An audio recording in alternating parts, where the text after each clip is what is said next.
The coldest night in 30 years settled over Bellwether, Montana, in the last days of December of 1894, wrapping the Black Ridge and Northern Railway in a shell of ice as hard as forged steel. 3 trains sat frozen somewhere in the mountains, a coal bunker was running toward empty, and hundreds of passengers huddled in cars that had begun to lose their heat 1 degree at a time. At the depot, the men who had once laughed openly at Cole Mercer's underground track heater now stood outside a locked workshop door in the driving snow. They had not come to apologize. They had come to beg him to turn on the very machine they had called a fool's contraption before the last rescue engine on the line froze solid where it stood and took every soul aboard it down with it. Wind cut sideways across the platform, scouring the drifts into blades that hissed against the lantern glass, and the rails themselves had vanished beneath a crust of white so complete that a man could no longer tell where steel ended and snowpack began. 3 hours earlier, the plow engine known as Number 7 had wedged itself into a curve on the northern grade and refused to move another foot. A coal train bound for the yard had stalled outside Red Hollow because the switch beneath it would not shift, no matter how many men threw their weight against the lever. Somewhere at Eagle Cut, a passenger train out of Helena sat marooned between 2 walls of rock, its cars growing colder as the last of its coal burned down toward nothing. Naomi Hart, the head telegraph operator at the Bellwether station, had spent the better part of 2 hours receiving messages she wished she could stop reading. Passengers on the stranded train had begun breaking apart their own luggage to feed a small stove. One car had lost its heat entirely, and its occupants had been moved forward into the others. Behind the train, the track itself had disappeared beneath a fresh wall of drifted snow, closing off any hope of a retreat back the way it had come. Each dispatch she copied down felt heavier than the last, and she carried them across the platform to where Warren Blackwell stood directing a dozen men with sledgehammers at switch number 4.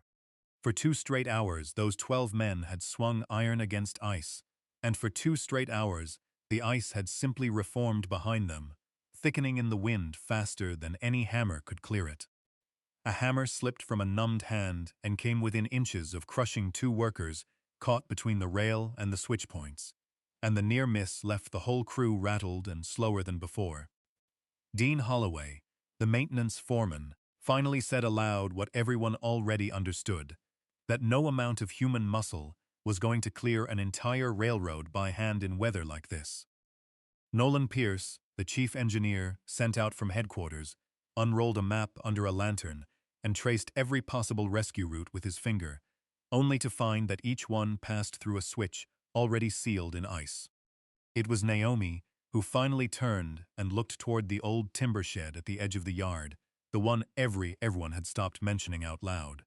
Beneath that shed sat the main valve of the system Cole Mercer had built with his own hands and his own money, the very thing Warren had ordered dismantled months before. Warren's face hardened the instant, her eyes drifted that direction, and he insisted, as he had insisted for months, that the thing buried under that shed was dangerous and untested. Naomi did not argue with him. She simply set a fresh telegram down in front of him, one stating plainly that the passenger train had less than 6 hours of coal remaining to keep its people from freezing where they sat. Nolan asked, quietly enough that only a few heard him, how long it might take Cole's system to clear a switch if it truly worked as designed. Dean answered just as quietly that nobody had ever given Cole the chance to prove it under conditions anywhere close to this one. There was a long pause, the kind that settles over men who already know what they have to do and dread doing it, and then the group turned as one and began walking through the storm toward the shed. Warren reached the door first and pounded on it with his fist, shouting for Cole to open up, but no answer came from inside.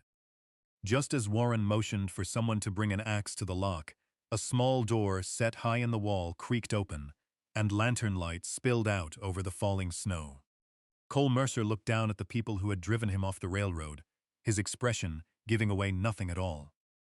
Behind them the storm kept working at the town, rattling the tin roof of the freight house and burying the water tower under a shifting white skin, and somewhere out past the edge of the yard, A locomotive bell clanged once, faint and lonely, as if calling for help nobody could send. Cole let the silence stretch a moment longer than it needed to, not out of cruelty, but because he wanted them to feel, if only for a few seconds, the same helplessness he had felt standing in that roundhouse while they laughed at him. Warren did not apologize. He simply said that the system needed to be turned on immediately, as though the months of insults and the padlock on the door had never happened. Cole asked, in a voice as level as the ice beneath their boots, who had given the order to strip the safety valve off the northern pipe. Nobody answered him. Cole let the silence sit there a moment longer before he told them plainly that if the system were switched on in its current state, the pressure could rupture the lines and send the explosion straight up through the ground beneath the station yard.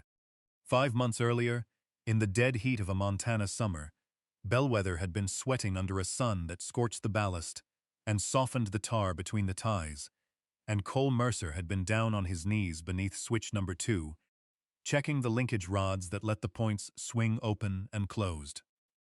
While every other man on the crew complained about the heat, Cole noticed something nobody else bothered to see, that groundwater was still seeping up through the crushed stone, even in the driest part of the year. He measured the dampness, traced the direction it drained, and wrote it all down in an old leather notebook that had once belonged to his brother. That notebook held sketches and figures from the wreck that had killed Everett Mercer years before, a derailment the official report had blamed on the engineer in order to protect the men running the railroad. Everett himself had once filed a report warning that standing water around the switch points would freeze solid come winter, and that report had quietly vanished from the company's files after the accident that took his life. Warren Blackwell arrived that same week to check on the progress of a rail replacement, and he pushed the crew hard to reuse old rail stock instead of paying for steel better suited to cold weather. Cole warned him that the water beneath the roadbed had never been properly drained, and Warren answered that the railroad did not pay him to study dirt. Travis Boone and a few of the other men laughed when Cole tried to explain that heat needed to be carried down beneath the railbed itself, and Travis joked that Cole meant to light a fire under the whole mountain. Cole said nothing back. He simply marked the wet spots on his map and kept working. Naomi received a weather bulletin out of northern Canada that week, describing a sharp and unusual pressure drop, early snow settling over the high passes, and forecasts hinting that the coming winter would be a hard one. And she brought the bulletin straight to Cole, because she already knew he had been studying the effects of ice on the line. That evening, Cole showed her a small working model he had built, nothing more than a box of crushed stone, 2 lengths of iron rail, and a length of steam pipe running beneath it all. When steam passed through the pipe, the ice around the moving parts melted away, while the surface of the rail itself never grew dangerously hot. Naomi asked why he had never taken the idea to the chief engineer, and Cole told her he had already sent 3 letters and received not a single reply.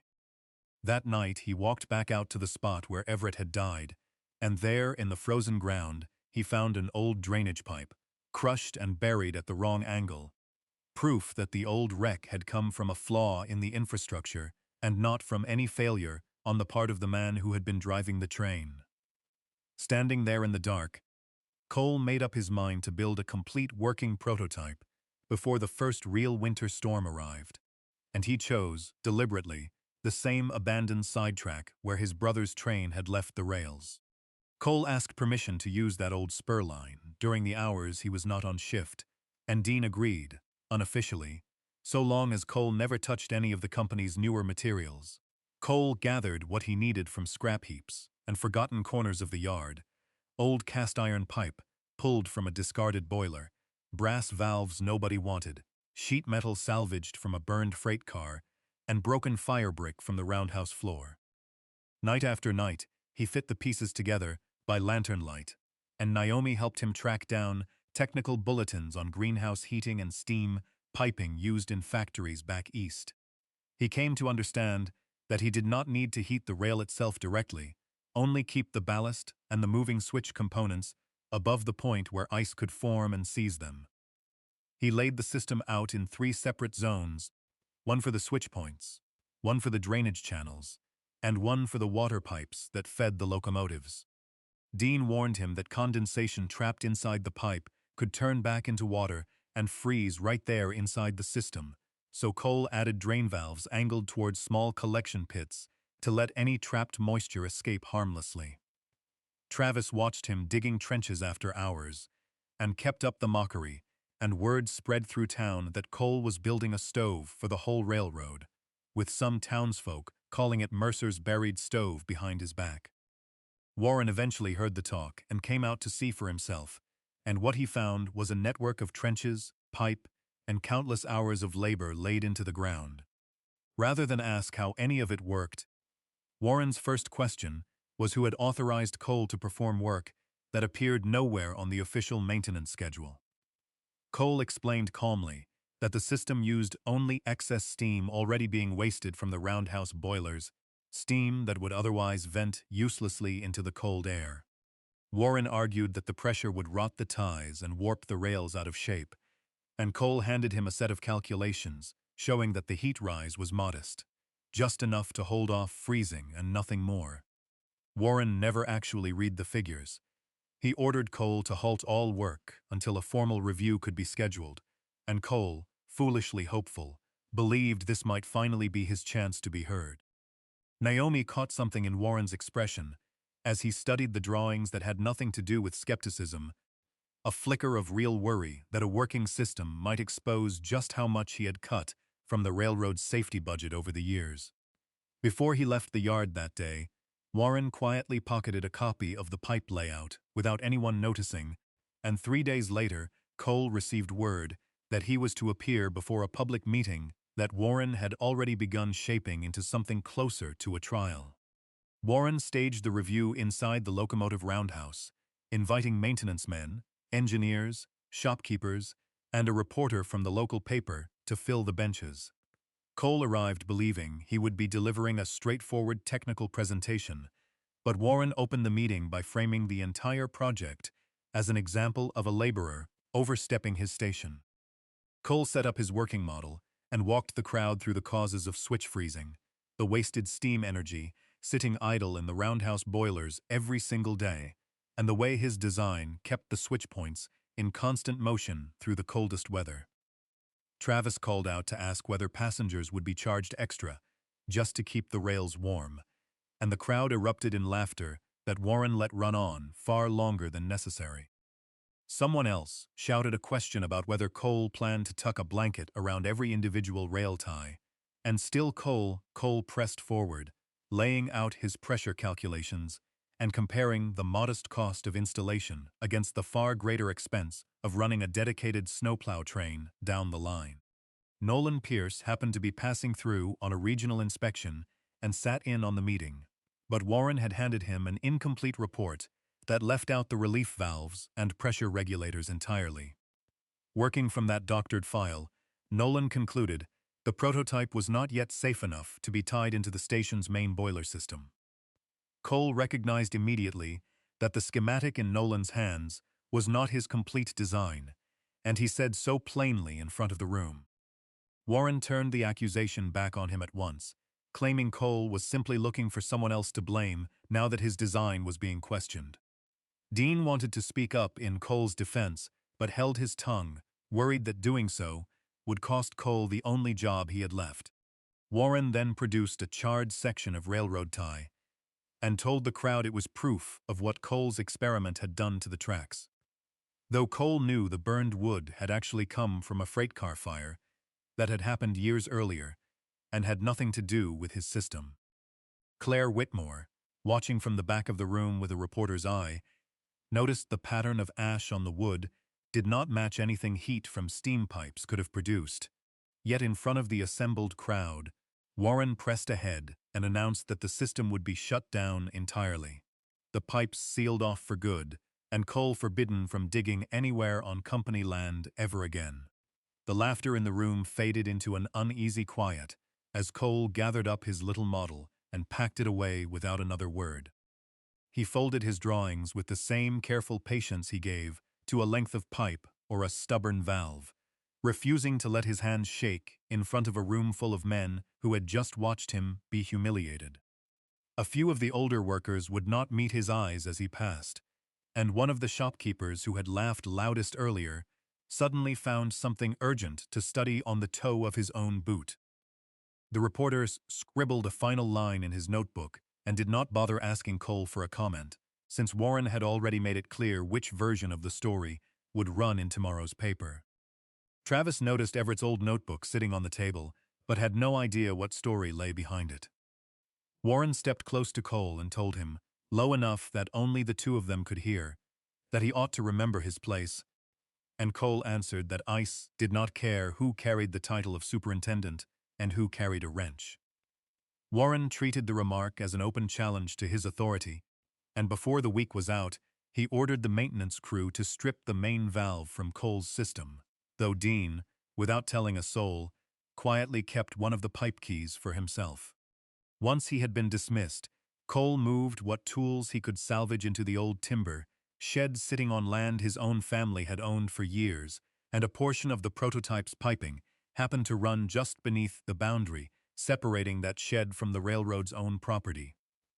Warren demanded that Cole hand over every drawing he had produced, arguing that the invention had been built on company ground and therefore belonged to the company. Cole proved that most of the materials had either been purchased with his own wages or pulled from scrap the railroad had already thrown away, and the question of ownership was left unresolved rather than settled outright. Cole kept working in secret, refining a mechanical pressure regulator built around 3 separate gauges, and a valve designed to seal itself shut automatically if any section of pipe became blocked. Naomi visited often, bringing weather bulletins, and it was through her that Cole learned the company had been receiving repeated storm warnings from headquarters that were never being passed along to the men actually working the line. Claire, meanwhile, had begun digging quietly into the circumstances surrounding Everett's death, and in the county archive, she found an old copy of a maintenance report carrying Warren's own signature. While she worked, Warren held a public ceremony to introduce 2 new snowplow engines, declaring proudly that Blackridge and Northern was now ready for anything winter could throw at it. Travis, despite everything, found himself growing uneasy, noticing that the new plows seemed far too heavy for some of the older bridges along the route. Dean requested additional coal and oil be stockpiled at the higher stations along the line, and Warren refused, unwilling to report the added expense to the home office. One night, Dean made his way quietly out to Cole's shed, returned the pipe key he had kept hidden, and admitted he had stayed silent for far too long. Cole told him plainly that the system remained far from complete, that the northern valve had been pulled out entirely, that one of the main lines had been sealed under fresh concrete, and that the connection running to the station's own boiler had been severed. Dean asked whether it could still be brought back to life, and Cole said it could, but only with a full crew and full authority over the steam supply, since no single man could hope to run the whole network alone in the middle of a storm. That same night, Naomi received an urgent telegram from Fort Benton reporting a temperature drop of more than 20 degrees in only a few hours, a clear sign that the coming storm was moving toward Bellwether nearly twice as fast as anyone had forecast. Cole wrote out one final warning addressed to Nolan Pierce, but Warren intercepted the message before it could be sent out over the wire. Naomi, without telling anyone, quietly kept a copy for herself. The following morning the sky to the north turned a deep blue-black, and that same morning every coal train in Bellwether was dispatched out of town on schedule as though nothing at all was coming. The storm arrived by early afternoon, and at first, Warren kept every train running rather than fall behind schedule, allowing a passenger train to depart Helena, despite the warnings already sitting on his desk. Snowplow engine number 1 was sent up toward Eagle Cut, but wet snow fell first, melted briefly against the warm rail, and then froze into solid ice the moment the temperature plunged. Switch number 4 locked up completely, and workers tried lanterns and hot coals to melt it free, only to watch the meltwater run down into the switch gap and refreeze into an even thicker layer than before. Snowplow number 2 attempted to force its way along a side track, but a length of rail cracked from the cold and stopped the repair crew in their tracks. The coal train was ordered back to Bellwether, but found itself unable to change direction at Red Hollow, and still Warren insisted the situation remained entirely under control.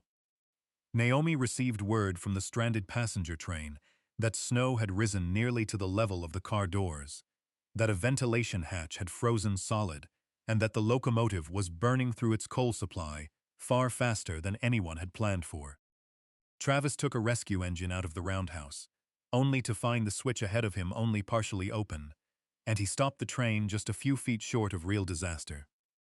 Remembering, in that instant, everything Cole had once told him about ice hiding invisibly between the switchblades. He was forced, finally, to admit to himself that Cole had been right all along.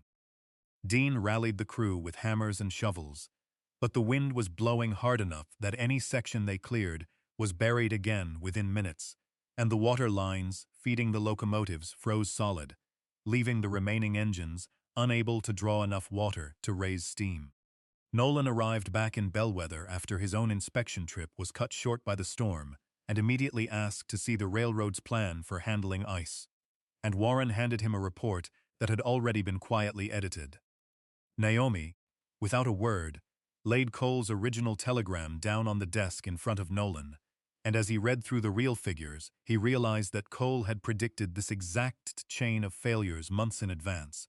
Switch after switch freezing solid, both snowplows blocked, the coal train stranded, the water system dead.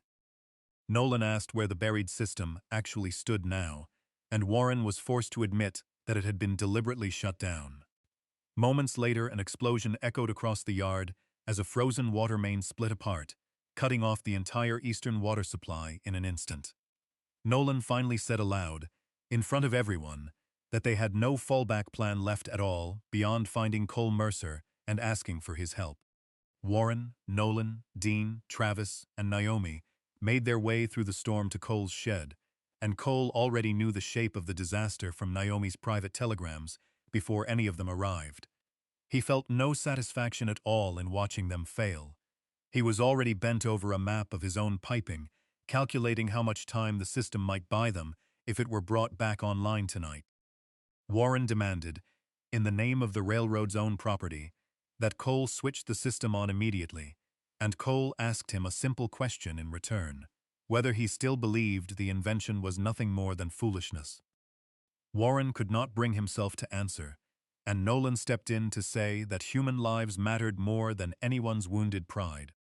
Cole agreed to help, but only on 3 conditions: that he alone would direct the repair crew, that no one would touch the pressure without his direct order, and that any instruction Warren wished to give would have to pass through Nolan first. Warren objected that Cole was no longer even an employee of the railroad. But Travis, of all people, spoke up in Cole's defense, telling Warren that if he wanted to keep giving orders, he was welcome to drive the rescue engine through a frozen switch himself. Dean announced that the maintenance crew would follow Cole and no one else, and in that moment Warren found himself standing alone in front of the very workers who had once been too afraid to cross him. Cole finally opened the shed doors and showed them the true condition of the system: the missing safety valve, the northern pipe buried under fresh concrete, 2 joints at real risk of cracking, and the entire network stone cold after months of neglect. If steam were forced through too quickly, the trapped condensation could build pressure enough to tear the pipes apart, which meant every zone had to be warmed in careful, deliberate order. Cole divided the work among them at once. Dean would lead a crew to dig out the buried northern valve. Travis would prepare the locomotive that would supply the steam. Naomi would track the telegraph traffic and monitor how much coal time remained on the stranded train. And Nolan would watch the pressure gauges. Warren, for the first time in his career, was assigned to carry coal by hand from a small storage shed to the boiler, the very kind of labor he had always looked down on the men beneath him for doing. As the digging crew worked, they found the concrete far thicker than anyone had expected, and the clock kept moving against them. A telegram from the passenger train reported that one of its 2 remaining stoves had already gone cold. Rather than wait for the entire pipe network to be freed, Cole made the call to fire the switch 4 zone first, even though doing so would throw the whole system out of balance. And when Nolan warned him of the risk, Cole answered that doing nothing was the only choice guaranteed to fail. The moment the first valve opened, the pressure needle jumped instead of settling, and a sharp hiss rose up from somewhere beneath the station yard. Workers braced for the pipe to burst outright, but Cole realized quickly that a pocket of condensed water had become trapped at the lowest point of the line. He ordered the fire reduced without fully closing the valve, since slamming it shut too fast could send a shock of back pressure straight into the joints. Warren, panicking, tried to grab the shutoff lever himself, and Travis physically held him back from making things worse. Cole crawled into the narrow maintenance trench to open a manual drain by hand, and steam curling off the pipe began melting the ice along the trench walls around him while a joint just above his head shook and rattled with each surge. Dean lashed the pipe down with chain to keep it from working itself loose, and Cole finally forced the drain open, letting cold water and steam vent away together as the pressure began to fall. The first zone stabilized, though nothing seemed to change on the surface at first, and Warren muttered that they were wasting a precious time they did not have.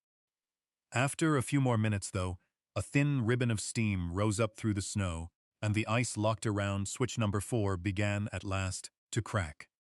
Dean threw his weight against the switch lever, but it still refused to move. Cole told him to wait a little longer, even as a telegram came in warning that the passenger train had barely 3 hours of heat left. Warren pushed the men to start swinging hammers again. But Cole forbade it outright, warning that striking the metal while it was still shifting temperature could bend the switchblade permanently. Travis kept glancing at his watch, patience wearing thin, until finally a low metallic groan rolled through the yard, and the switchblade shifted, just a few centimeters at first. Dean tried the lever again, and this time switch number 4 swung fully open for the first time in 6 long hours. Nobody cheered right away. The men simply stood there in silence, staring at proof, buried beneath their own boots, of the very thing they had once laughed at openly. Steam curled up between their feet in thin, ghostly ribbons, catching the lantern light before dissolving into the falling snow, and for a moment the whole yard seemed to hold its breath along with them. Somewhere behind Dean, one of the younger crewmen crossed himself, without appearing to notice he had done it. Even Warren, standing off to one side with coal dust, streaked across his expensive coat, said nothing at all, which, for a man who always had something to say, felt like its own kind of confession. Travis was the first to say he was sorry, and Cole answered only that they had not saved anyone yet. The rescue engine was brought out of the roundhouse at once, but the route to the coal yard remained sealed behind switch number 6, so Cole opened the second zone of the system, which immediately drained pressure away from the first. The little steam plant at the station could not supply both zones at once, forcing a choice: either hold switch 4 clear of ice a while longer, or divert the heat to open switch 6 and let the coal train through. Nolan pointed out that without coal, every other effort would only buy them a few more hours at best, and Cole chose to send the heat toward switch 6, knowing full well that switch 4 would begin freezing over again the instant he did. The rescue engine had to clear that switch before the ice returned, and Travis pushed the engine forward while Cole watched the pressure needle like a man holding his breath. And the very moment the last wheel cleared the switch, the blade locked solid again behind it. Travis drove the rescue engine out toward Eagle Cut, with Dean and a small repair crew riding along to work on the track ahead of them. Cole stayed behind at a makeshift control post, relaying instructions over the wire, while Naomi carried each message back and forth between the stations along the route. Switch number 6 thawed enough to let a smaller engine reach the stranded coal train sitting at Red Hollow, but the wind kept driving the temperature lower still. The northern section of the system began leaking through the very pipe Warren had ordered filled with concrete, and Nolan discovered the pressure loss was severe enough to threaten the whole network. Cole ordered the concrete broken away immediately, right there in the middle of the storm, and Warren was finally forced to admit that he had ordered that pipe sealed specifically to keep Cole from testing the system in secret. Nolan understood at once that the act had done more than simply disable the invention. It had turned that stretch of pipe into a dangerous, sealed chamber of trapped pressure. Claire arrived at the station after hearing what was unfolding, bringing with her the old report on Everett's accident, and Warren tried to order her off the property, only for Nolan to declare that Warren no longer held any authority over the rescue operation whatsoever. Out along the main line, Travis ran into a stretch of ice-coated rail at the Dry Creek Bridge, and the plow engine had to slow to a crawl, for fear the cold steel would snap beneath its weight. Cole talked Travis through routing the engine's own exhaust steam into an improvised side pipe to clear the wheel flanges, and the makeshift fix bought them just enough clearance to cross the bridge safely. At Eagle Cut, a far larger problem waited, where meltwater running down from the rock face had pooled in the drainage channel and then frozen into a wall that was slowly forcing groundwater up beneath the roadbed itself, lifting the ballast out of True. If the rescue engine tried to pass over ground like that, the rails themselves could shift out from under it. The third zone of Cole's system had been designed for exactly this drainage channel, but it had never actually been connected in full, which meant Cole would have to force steam through an old auxiliary pipe running beneath the abandoned sidetrack, a line that could hold pressure only for a short while, and whose true condition, after years buried and forgotten, nobody could be sure of. Nolan suggested evacuating the area and waiting out the storm rather than take the risk, but Naomi reminded everyone that the passenger train had no time left to spare. Cole made his decision and opened the third zone. Heat vanished almost immediately from two of the switches back in the station yard, and every approach into Bellwether began icing over once again. Out at Eagle Cut, Dean watched dark water begin flowing out through the drainage channel at last, and the roadbeds slowly settled back down into its proper place. Travis eased the engine forward, inch by inch, as somewhere beneath the snow, the old pipe let out a small, sharp burst of sound. Moments later, the telegraph line to Eagle Cut went dead in the middle of a sentence, leaving everyone back at Bellwether with no way of knowing whether the rescue engine was still on the rails at all. Naomi tried again and again to raise Eagle Cut, and for several long minutes, there was nothing but silence on the wire. Warren suggested the system itself had torn out the telegraph line entirely, but Cole studied his pressure gauges and noticed the third zone was still holding a steady flow. If the pipe had truly burst apart, the needle would have dropped straight to nothing, which told him the rescue engine was very likely still safe. Dean finally managed to send a signal down a backup line, reporting that the small burst had only blown open a relief valve, and that the drainage channel had cleared enough for the rescue engine to reach the stranded passenger train at last. Travis coupled his engine to the frozen cars, coal was shifted over to warm the passenger stoves, and for the first time in hours, heat began returning to the huddled travelers aboard. Even with the passengers finally warm, the train still could not make its way back into Bellwether, since the switches at the station itself had frozen solid all over again. Cole had no choice but to bring the entire system back up at once. The digging crew finally broke through the last of the concrete surrounding the northern pipe, and Cole fitted a new safety valve he had built himself from salvaged parts, one that Nolan inspected and pronounced better engineered than anything the company currently used as standard. Cole brought all three zones online together, carefully, at low pressure, and steam began spreading slowly beneath the station yard. Thin lines in the snow began to sag and collapse, revealing the buried network that so many had once dismissed as a joke. Switch number 4 swung open. Switch number 6 swung open. The path into the coal yard was clear at last, and the long-delayed coal train finally rolled into Bellwether, feeding the station's own boiler once more, and just before dawn, the rescue engine pulled the passenger cars home behind it. Townspeople gathered on the platform to watch it arrive, and they saw Travis climb down from the cab, crusted head to boot in ice, but very much alive.